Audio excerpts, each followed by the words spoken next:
It has become a common scene in Hong Kong to find people on the streets suddenly stopping in their tracks, coming together to proudly sing a song.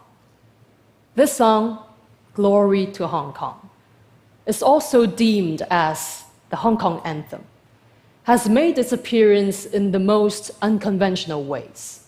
It is sung in protest, in graduation ceremonies, and even in shopping malls, together by thousands of Hong Kongers.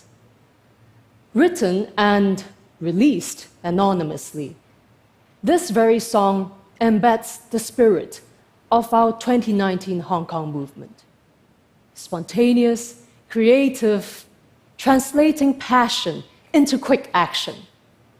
And in this largely anonymous and leaderless movement, it is exactly this creativity that has sustained us, even differentiates us from other protests.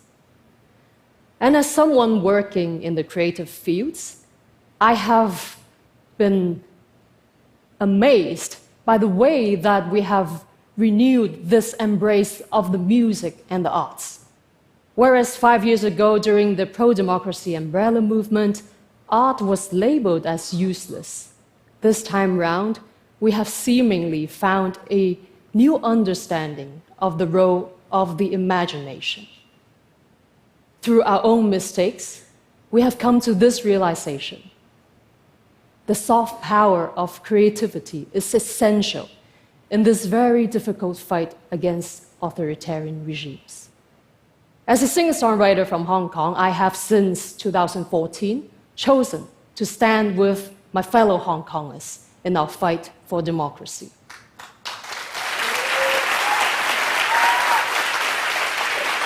It was the moment when I saw the first tear gas fired into the peaceful crowds that I decided, regardless of all those so-called consequences, that I had to speak my mind. I stayed on the streets with the people for the 79 days of occupation, and I was arrested in the end. In this era of self-censorship, people in my industry thought I was insane. They would ban you, they would censor you. This is career suicide. Well, they were right, but only partially. I was, of course, immediately banned in China. My name was censored. All my songs were taken off shelves. The authorities made sure that no brands, whether in China or in Hong Kong, would dare to work with me. Other celebrities stayed away, even refused to take photos with me, in fear of being associated with me. And in recent days, at a rally in Taiwan, I was attacked, splashed by red paint by a pro-Beijing group. But did my career end? Absolutely not. In 2016, when brands avoided me and would not sponsor me for my concert, I instead created a crowd sponsorship campaign. I chopped up the sponsorship into smaller sums, so it made it affordable for local companies. In the end, we gathered support from 300 local businesses, amounting to more than 3 million Hong Kong dollars, which was actually way over what I would have expected with a corporate sponsorship. I built my own record label and my own system with tools on the internet. With my very small team, we improvised local tours in districts of Hong Kong, since I could no longer tour in China. We sang on trams, in local shops, on sidewalks, even on mountains. And we even self-funded and organized a 6-day music festival. All this would not have been possible had I submitted to the notion of fear, of this notion that there is only one way to do things.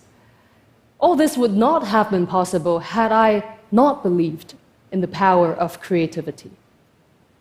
As of our present movement in Hong Kong, It is also the level of innovation and flexibility that has wowed and surprised and inspired the world.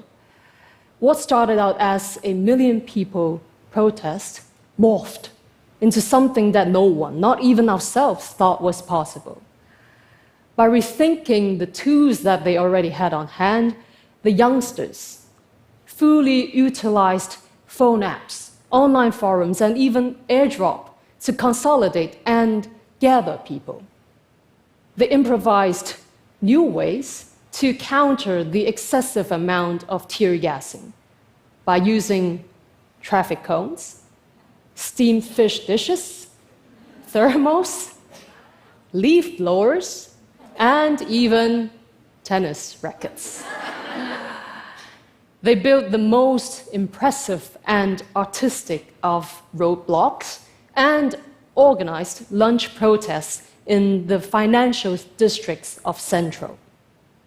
The Lennon Walls, which went from posted memos into 2-story-high murals, and the human chain, with people holding hands, covering all corners of Hong Kong, even the iconic Lion Rock Mountain.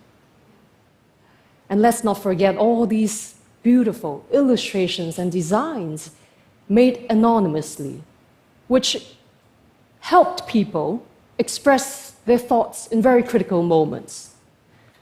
All these innovative ways of turning emotions into art, into humor, into protests, made detestable moments bearable for the people. So by reconnecting with our flexibility, we created a movement that brought out the best in Hong Kongers, the bravery and the selflessness of those in face of police brutality, brought people together in new levels of solidarity. And with that, we overcame 6 months of challenges. We overturned a district election with more than 85% of the seats. The Hong Kong Human Rights and Democracy Act was passed in US Congress and recently signed into law. And our fight is still going strong. Creativity is what the tyrants cannot control, nor repress. With their very powerful but slow machine, it takes time for them to react to new ideas.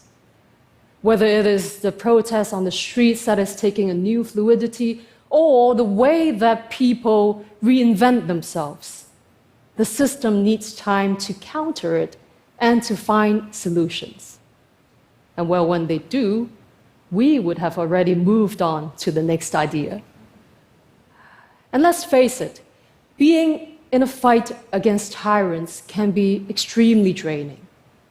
So by having diversity in our modes of protest, by injecting creativity, we refuel ourselves, we become flexible. And with that, we are not only creating possibilities for ourselves, but also opening up a new world to those who thought it impossible. Therefore, keeping the fight alive. Thank you. Thank you.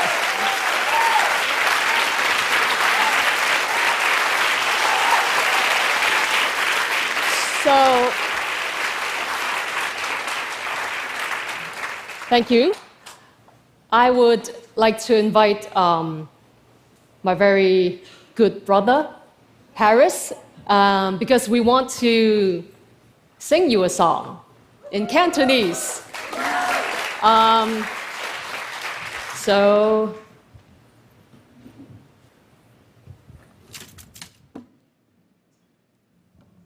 do we know any songs in Cantonese here?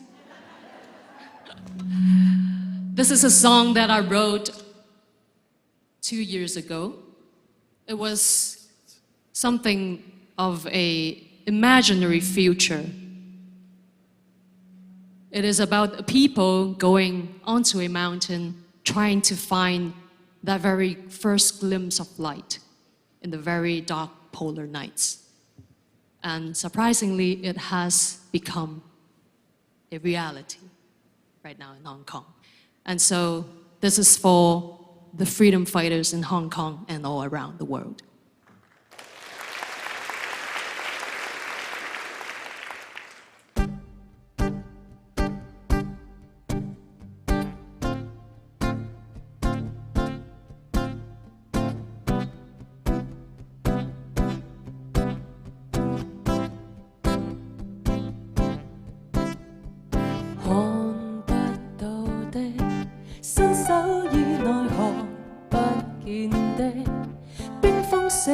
只有這脈搏，追溯着風裏那段幻覺，會失去的，多麼拼命也消散的，孤單進退可以軟弱嗎？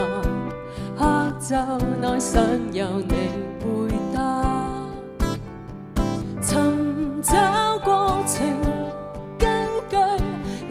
失了還在追，曾減殺仍不退，昨日已離去，轉入歲月裏，還想再來這裏，嚴冬降臨，天可會照起來，光陰佈滿征途，絕處可尋答案。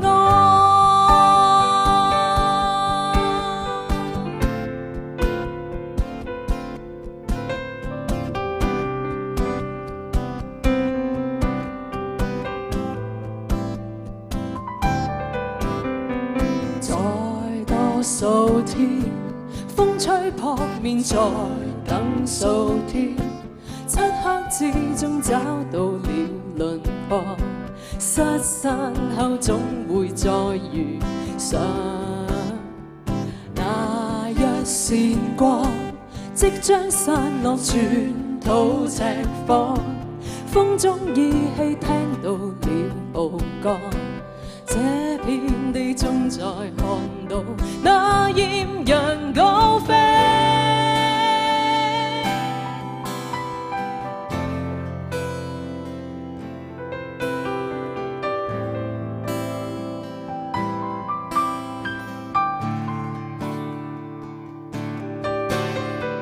尋找過程根據，流失了還在追，曾減殺仍不退，狂風裏人再響起。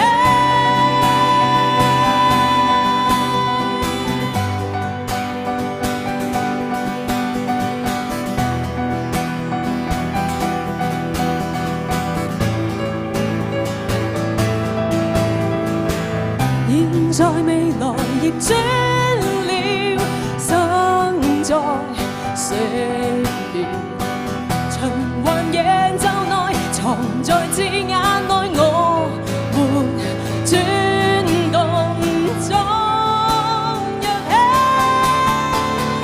陽光降臨這裏，群山再連結起，流沙砌成霧裏，雪地會融化，白木會再生。